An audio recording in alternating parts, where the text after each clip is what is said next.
What's up? What's up? What's up? What's up? What's up, everybody?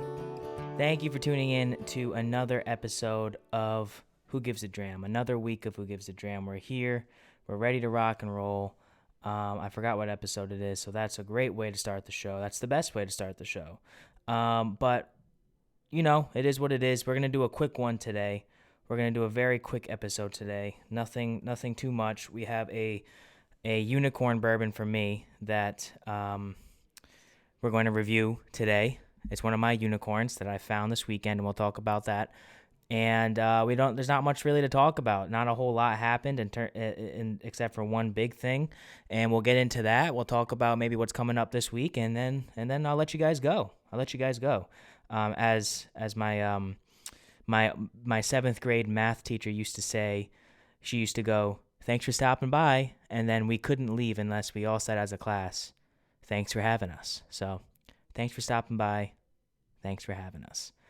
But before we get into the show, always remember the best way to support the show, just subscribe wherever you're listening to this, or if you're watching on YouTube, subscribe on YouTube, so I can keep doing these video podcasts for you guys. Make sure you are following Bourbon with Friends everywhere, Who Gives a Dram everywhere, www.thegrapevinemedia.com. That's where I post my blogs, and you can also check out the Bourbon with Friends website for my blogs as well. Got a few lined up, ready to rock and roll. Some blog reviews coming out. That's going to be good. And as always, this podcast is brought to you by the Grapevine Media. And we might have some cool things coming out with that as well. Not whiskey related, but other topics that I'm passionate about. So a lot of things going on. It's been a very, very busy few days. This is episode 67, by the way. 67. Just been a very, very busy week in a very good way. So might as well just get into it. I hope you guys had a great week. It's a great week to have a great week. It's Wednesday, February 23rd. So I hope everyone's having a great week. Hope the work week's going well. I know mine's not. Mine's busy. But we have a good episode today. We have a very good episode today. This week, last weekend into this week, I was in Kentucky. I told y'all last week I was going there to visit Paul and to make a barrel pick for our charity event, the Kentucky Bourbon Ball, on April 23rd at the Kentucky Castle, and that's exactly what I did. I still can't believe that it happened. By the time I'm recording this, it happened yesterday. I got home early this morning, I should say. I got home at like 1 o'clock, 12:30ish. So I still really can't believe it happened. It's just crazy to me that, I started Who Gives a Dram a year and a half ago. About, give or take, probably a year and 3 months. And it's just kind of taken off into, I'm traveling, I'm flying to Kentucky, flew for the first time ever into Kentucky to meet someone I met through Instagram, sleep at his house, and pick a barrel of whiskey for a charity event that we are putting together for another podcast that I now co-host and own.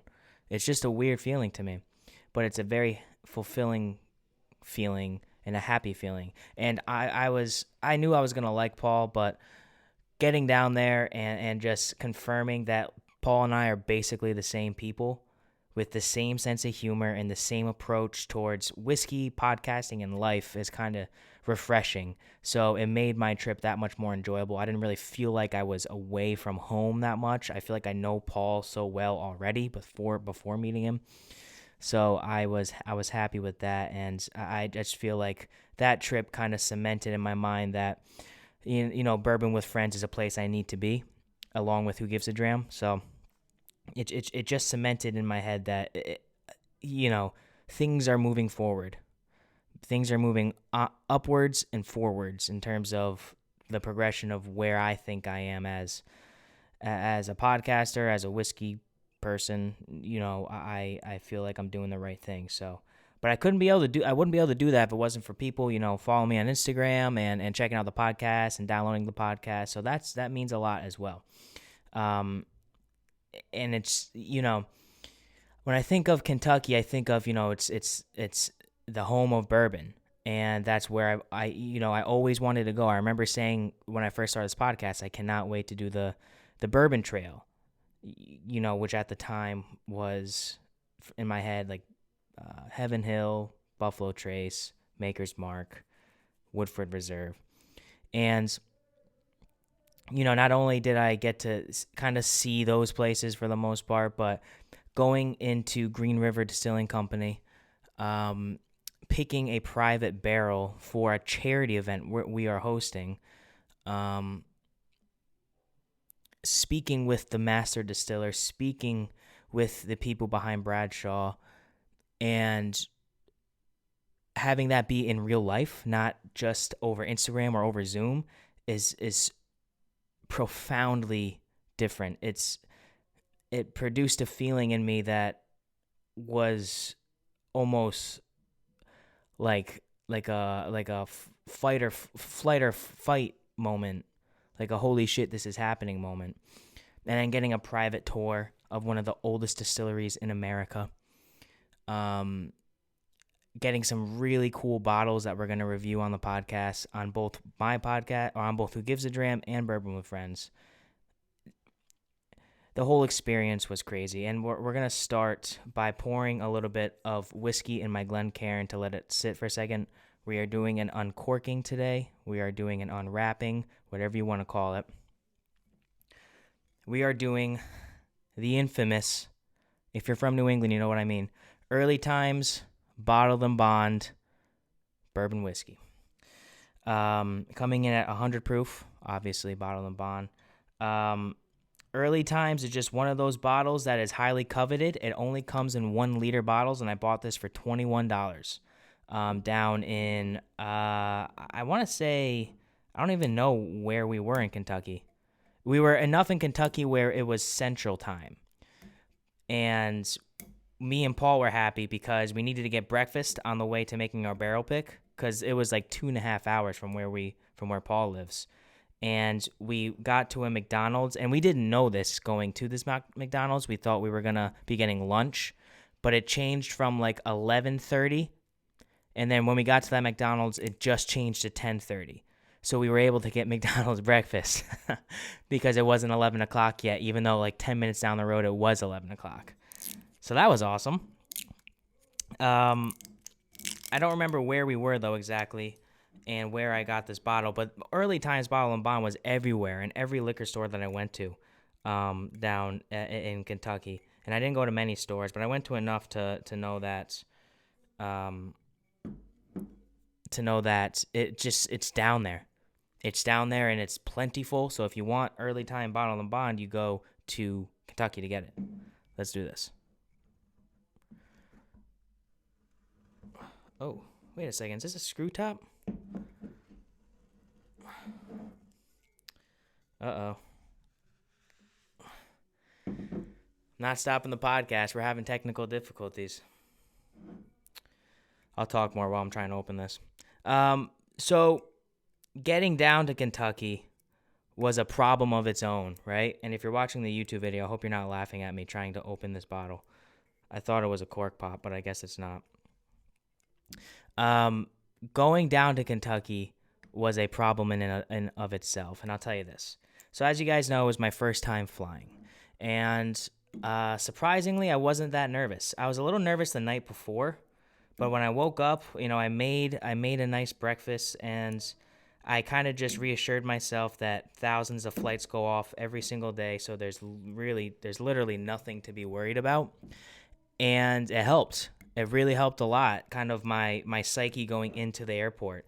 And my brother dropped me off at the airport, and from there, I kind of just had to figure out what to do. I'd never gone through security. I've never really even been inside an airport, so I kind of just winged it. And my brother helped me kind of find security and everything, but, I past that, I was alone. I was by myself. There was really nobody there to help me out. I might be screwing up this bottle big time. It's for sure a screw top. But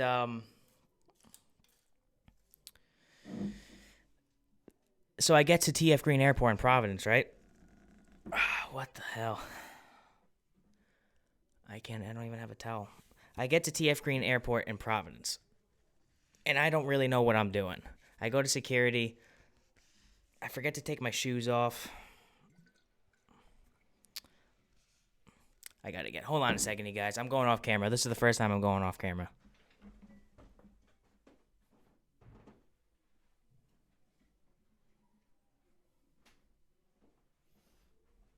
You saw my lower half for the first time on the podcast. See if I can get it now. But there we go. Man, I know I haven't been working out, but I didn't think my grip strength was that bad. There's the cork pop. Did you hear it? Oh, there's the glug, glug, glug. Y'all know I love that glug, glug, glug.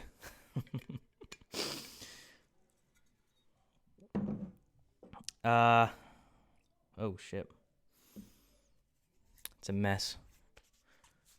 Whenever I spill bourbon, I put it on my neck so I smell like bourbon all day.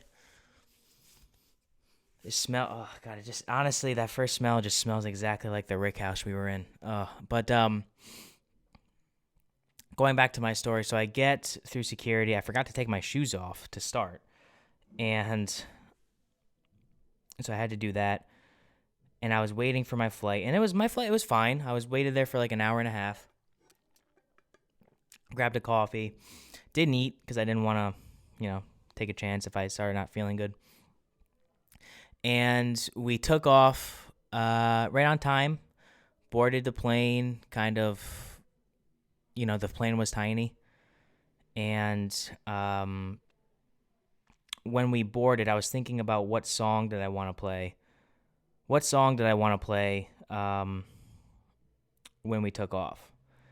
And last minute, I was like, you know what? I just downloaded Man of Steel to watch during this flight. Let me take off to flight. The song where Superman takes his first flight in Man of Steel. So I did, and I timed it perfectly, which was awesome. As soon as the plane started to pick up speed, and again, this is my first time feeling all of this. I'm sitting there. I don't know what to expect. I'm kind of just zoning out at this point. I'm zen. I'm like Conor McGregor before the Jose Aldo fight, just zenned out. And I time it so the crescendo hits of the song right when we start to go up. And it was the weirdest feeling ever the first time I went up. And I'm sure most, if not everybody listening to this podcast has flown before, so this was just new to me. But it felt like, obviously, the G-force kind of screws up inside your body because you're just going very high at a very fast rate.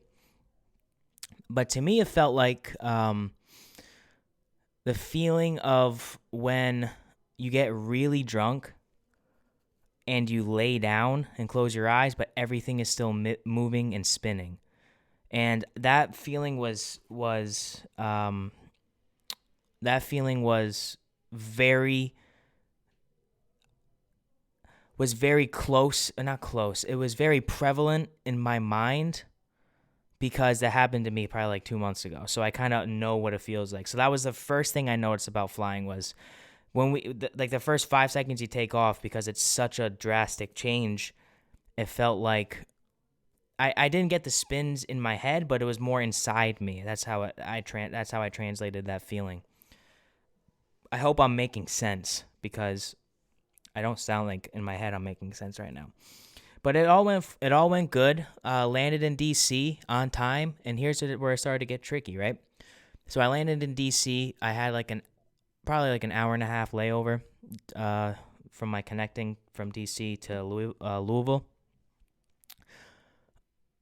It kept on getting pushed off and pushed off and pushed off, and all of a sudden I get a text like, your flight's been canceled. And I'm thinking to myself, oh shit, what the hell do I do? I'm here by myself. I don't even know what a terminal is, and I need to find out how to get another flight. Now, thankfully, my brother's girlfriend, Miranda, shout out to Miranda. She's an angel. I knew that worst comes to worst. She lives in DC. I could stay with her. We were already kind of planning a night out in anticipation. But I called Paul. Paul's a veteran at this game. He travels like 3 times a week. He's on a plane, so he's calling me, and things aren't working out. We're both getting pissed. But at the end of the day, I was able after probably an hour of searching, I was able to book a flight on Delta to Lexington, not Louisville. Um, like last minute. Last minute. I ended up taking off like at least 2 hours from when I was supposed to take off, maybe even 3 hours. So it was a long night trying, like, talking with American, trying to get tickets, trying to do this, trying to do that. It was a long, long night, but we got it taken care of. I ended up taking off from Delta, flew right into Lexington, which was way closer to where I was staying anyway. So it all worked out at the end of the day. And I will say this, Delta is way better than American. I've taken one Delta flight and 3 American flights, and Delta was way better. Delta was exponentially better. I actually had a room flying Delta, and the seats were actually comfortable flying Delta. So that was my first experience flying, actually flying. I had that weird feeling on the first actual flight from Providence to DC, and then DC to what was supposed to be Louisville, but what ended up being Lexington was just a nightmare. But I got home. We got there Friday night, basically early Saturday morning. Woke up Saturday, had a full day of just going around Kentucky. Did a great interview with Barry over at WM Tar or RD1 Spirits.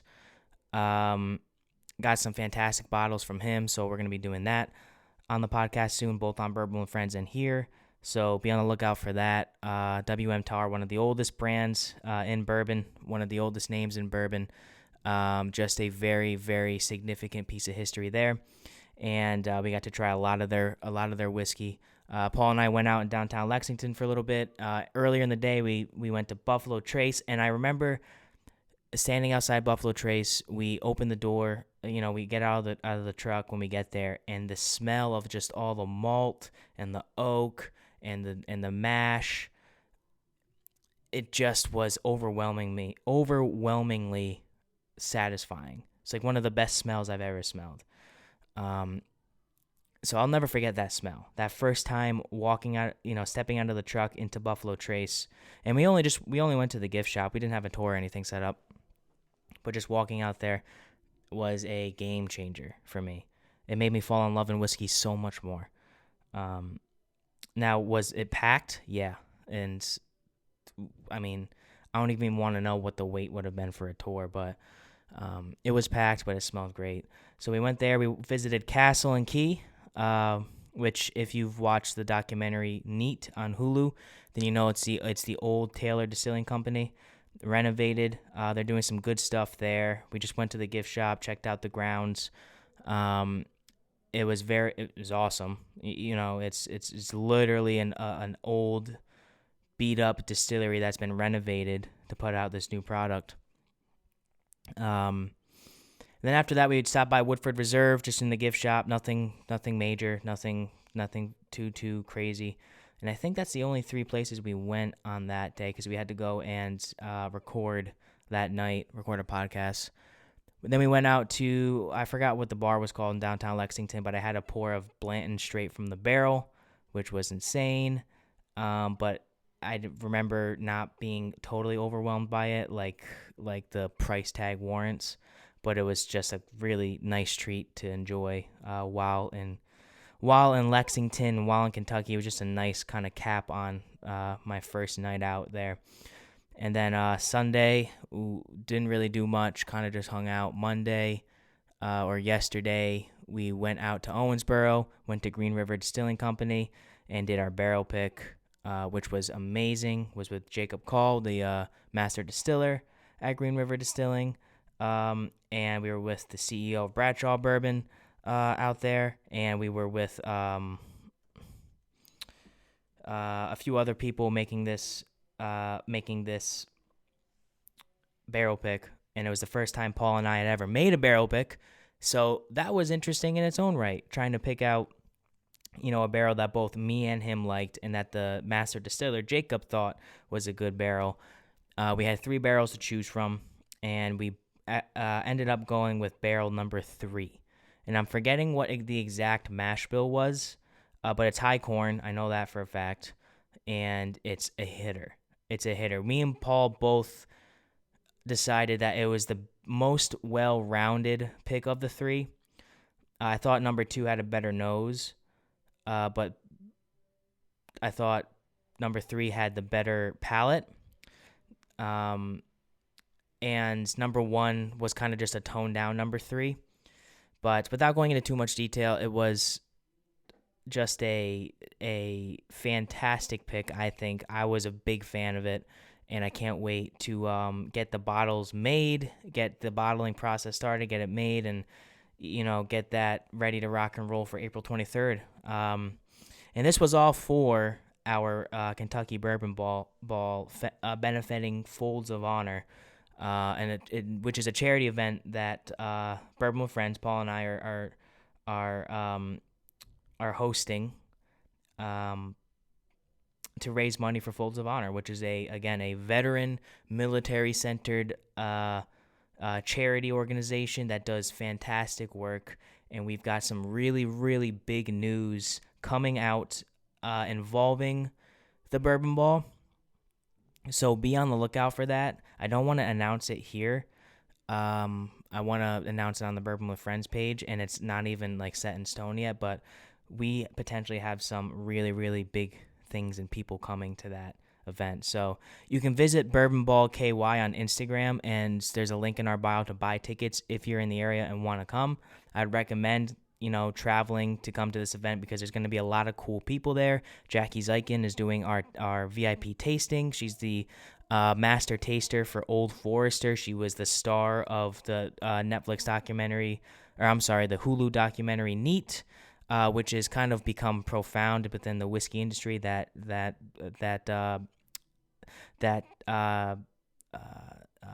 documentary was really, really well done.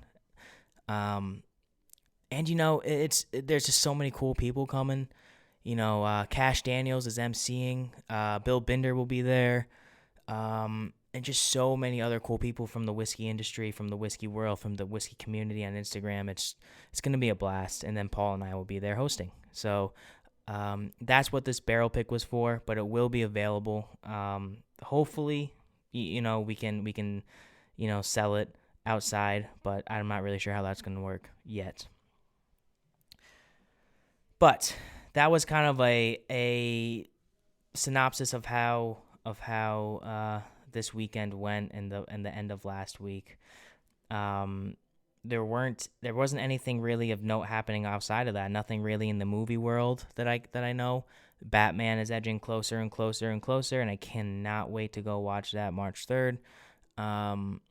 There were some fights. Johnny Walker got knocked out by Jamal Hill. I don't really have many words to say about that because I never liked Johnny Walker. And even though he was a stud, and at one point we were all saying, oh, he's going to give John Jones a problem, and now he's getting knocked out pretty easily. I kind of feel bad for the guy because he can't speak English. He can't speak English that well. He's not going to become a big star with, the fans in America. So I feel bad for him. But at the end of the day, that's the fight game, I suppose.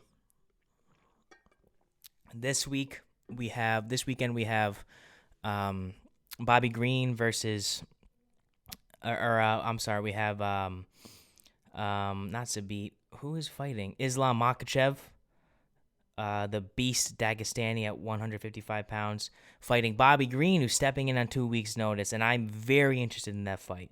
Bobby Green just fought on the Izzy card 2 weeks ago, I think, whenever that was.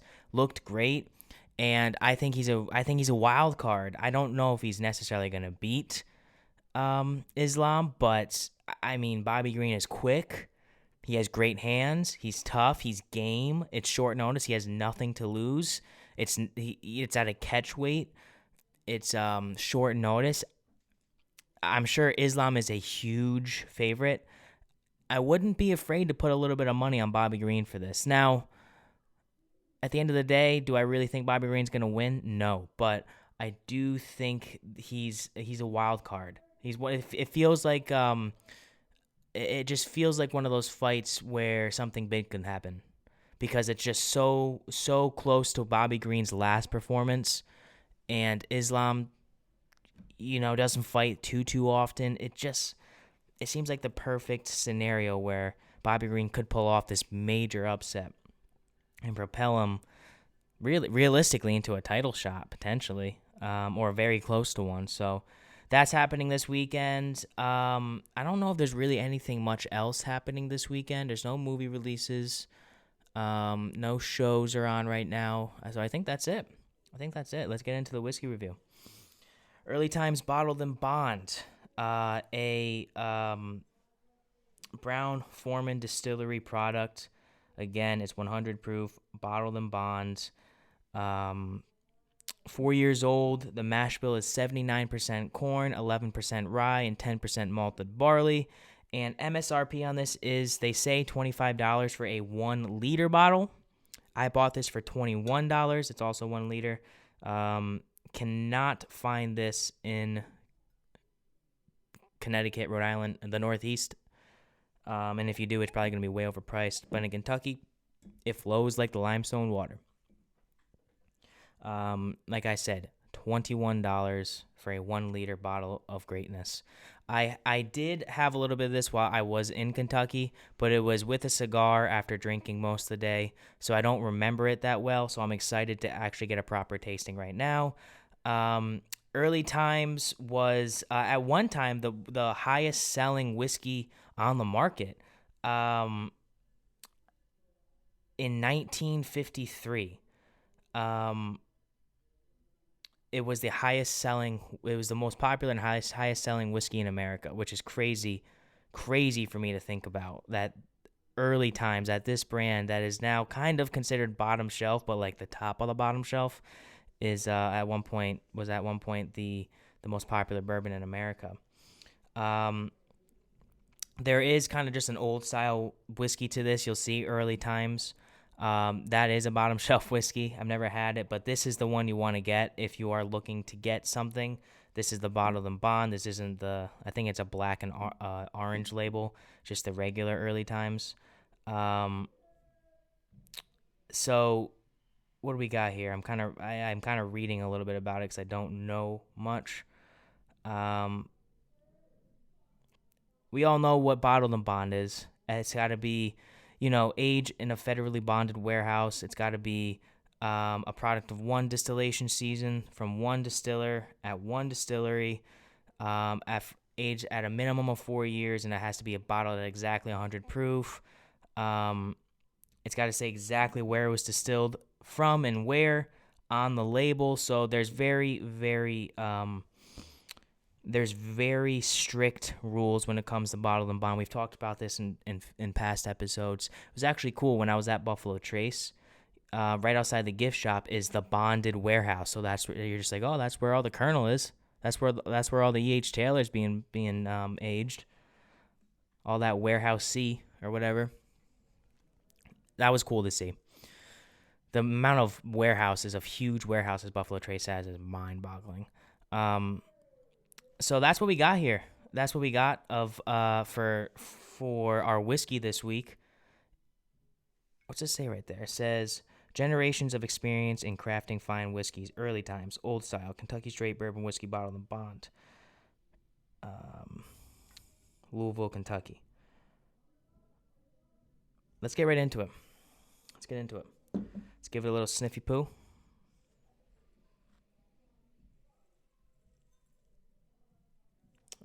It smells.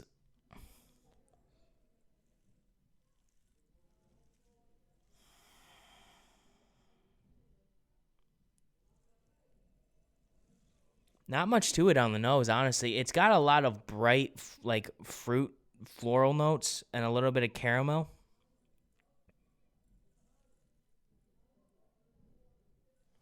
I'm getting mint on the nose as well. It's very light. It's very approachable. There's not a whole lot to it. It smells fantastic though. Like it smells like something that you would hand someone and be like, "This is what bourbon is," you know? Maybe even a little sweeter than what you would hand someone that this is what bourbon is. I mean, it does have a high corn mash bill. Like we said, it's what is it, 79% corn. Um, so that's kind of what I'm getting on the nose, a little bit of that lighter, sweeter side of the corn, but I don't get a lot of like grain grain notes. Like I don't get that dusty corn. I don't get that like grain kind of wheat field type of dustiness to it. It's very bright and light and inviting. Like I said, there's a little bit of caramel in there, but it's mainly like minty, not a lot of not spice, but like fruity minty type of sweetness to it. A little bit of bubble gum maybe. Yeah, it's nice. It's a nice nose. Based off the nose, I can tell I'm gonna like this.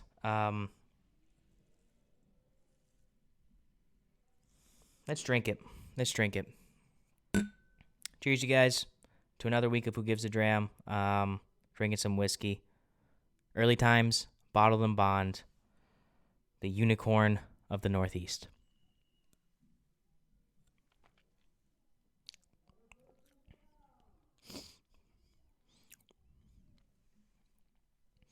It's got a little bit of a kick to it. This is the first sip of whiskey I've had all day, but it's got a little bit of kick to it.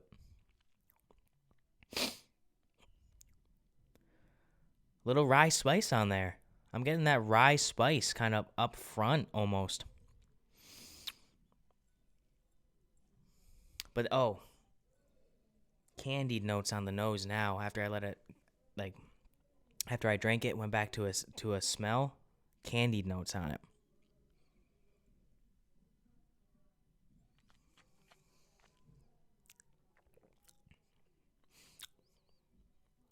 Yeah, I'm getting like a candied like vanilla caramel on the palate now. Rye spice forward, a little bit of tobacco. The mint isn't there from the nose.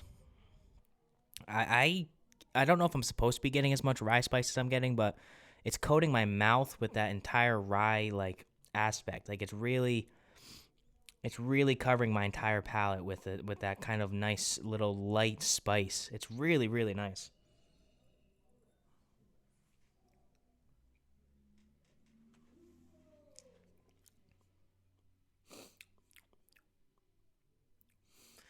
Strong vanilla on there.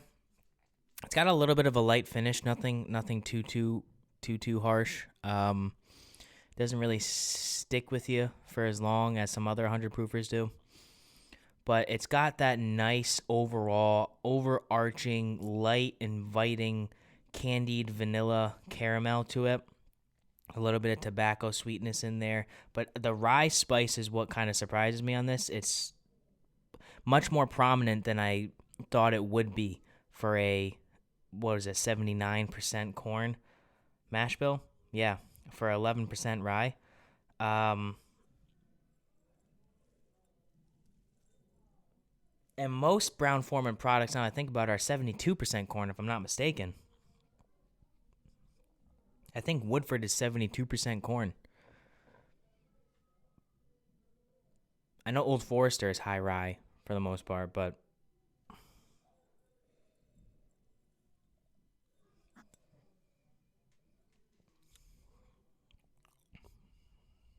it's just very subtle. It's just very subtle, inviting. There's not a lot to it. It's terrific, neat. Um, and for $20, $21, I mean, talk about deal of the century. That's where this high score is going to come in. Is the value that you're getting for what you're getting. This is better than Mellow Corn, which is off the bat what I would describe as one of the best value whiskeys you can buy, and this is better than Evan Williams Bottled and Bond as well. if I were to put this up against another bottled and bond. I mean, this is fantastic. I don't remember what I gave Evan Williams bottled and bond, and I'm not gonna have my score affect that anyway. But I would say early times bottled and bond, I'd give it like a solid 8.6. I think. I mean, it's not gonna blow your socks off, but it's just like perfectly balanced, just light enough to be inviting to like the everyday or the novice bourbon drinker. But to me, that rye spice is what kind of catches my attention. It's like, wow, this is 11% rye. I never would have expected that the rye coats your mouth as much as it does. So that's where it's kind of more complex to me. And yeah, I'm thinking, let's go. You know what? Let's go up 2 points. Let's go 8.8. Stamp that. And that's not necessarily because of what's the juice in the bottle. It's more of just the price. Like, you don't beat this. This is probably the best valued bourbon you can get. If I had it gun to my head right now, I would have said Evan Williams bottled and bond. Now I'm gonna say early times bottled and bond is for the money the best thing you can get. And it's a liter. It's not 750. It's a liter. So that's going to do it this week, you guys. I appreciate everybody listening to the show. I appreciate you tuning into this week. I am so happy I was able to go to Kentucky, and I'm so happy I'm able to share the experience with you guys and do all these cool things. It just blows my mind that I can do this, and it's because of you. It's with the listeners, supporting the show. If you want to continue to support the show, again, subscribe on all platforms. Subscribe on YouTube, like and comment on the videos. If you want to buy my merch link is in my bio on Instagram, Who Gives A Dram. I do have a direct link to all my sweatshirts in there. They're $35, and I make like less than $5 on each sweatshirt. So if you want to buy one, it supports me. It's more just about the fact of supporting the brand, and I appreciate each and every one of you who have bought a sweatshirt so far and have sent me pictures. It's really cool to see that. Follow Bourbon with Friends on all platforms as well. Both Who Gives A Dram and Bourbon with Friends are on Facebook, TikTok, Twitter, and Instagram. Make sure you're following Bourbon Ball KY on Instagram to follow all the updates for our charity event happening April 23rd. And make sure you're following The Grapevine Media, www.thegrapevinemedia.com. But for this week, you guys, I'm going to head out of here. A little bit shorter of an episode this week. We'll be back next week. I know I said the Canadian takeover was happening this week, but we've, some scheduling conflicts, keep happening. And I'm hoping next week we have, we have the Canadian takeover part 2. Whenever it is, it's going to be a delight, and it's going to be hilarious. So hopefully that's next week. But until then, I'm going to let my brother Nick Bossy play me out. What happened to country? And as always, remember, whiskey's the water of life. So let's start living. My hands are tired from paying my bills, staring at a bottle, I'm aiming to kill. Weeks passing by and the seasons keep changing. I'm playing my song, trying to make me a name.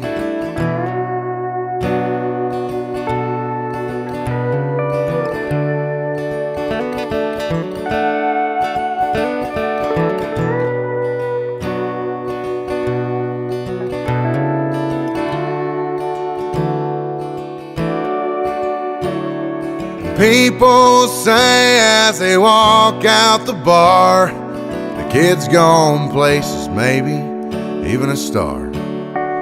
They don't play country down in Nashville today, just the same chord progression with nothing to say. What happened to country?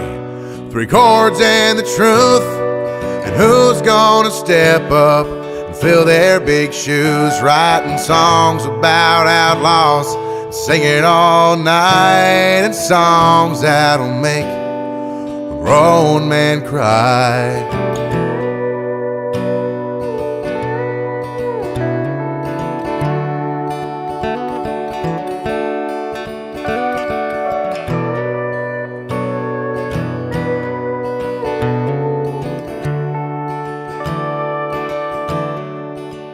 They use auto-tune now down on Music Row.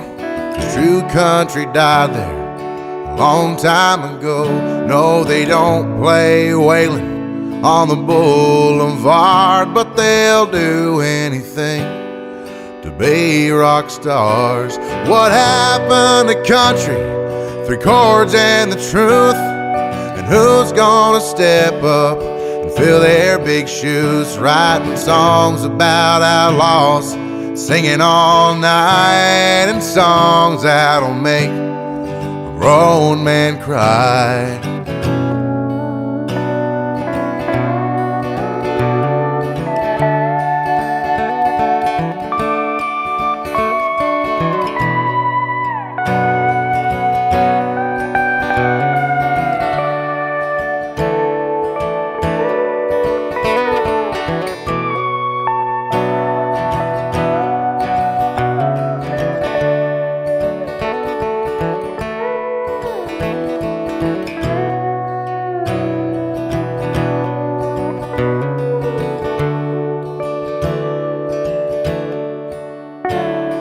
But I do believe there is hope for us yet, 'cause there's millions of people who cannot forget the way Johnny Cash brought a tear to their eyes, or how Marty Robbins painted Texas skies. What happened to country? 3 chords and the truth. And who's gonna step up and fill their big shoes, writing songs about outlaws, singing all night, and songs that'll make a grown man cry. A grown man cry. A grown man cry. I won't let country die.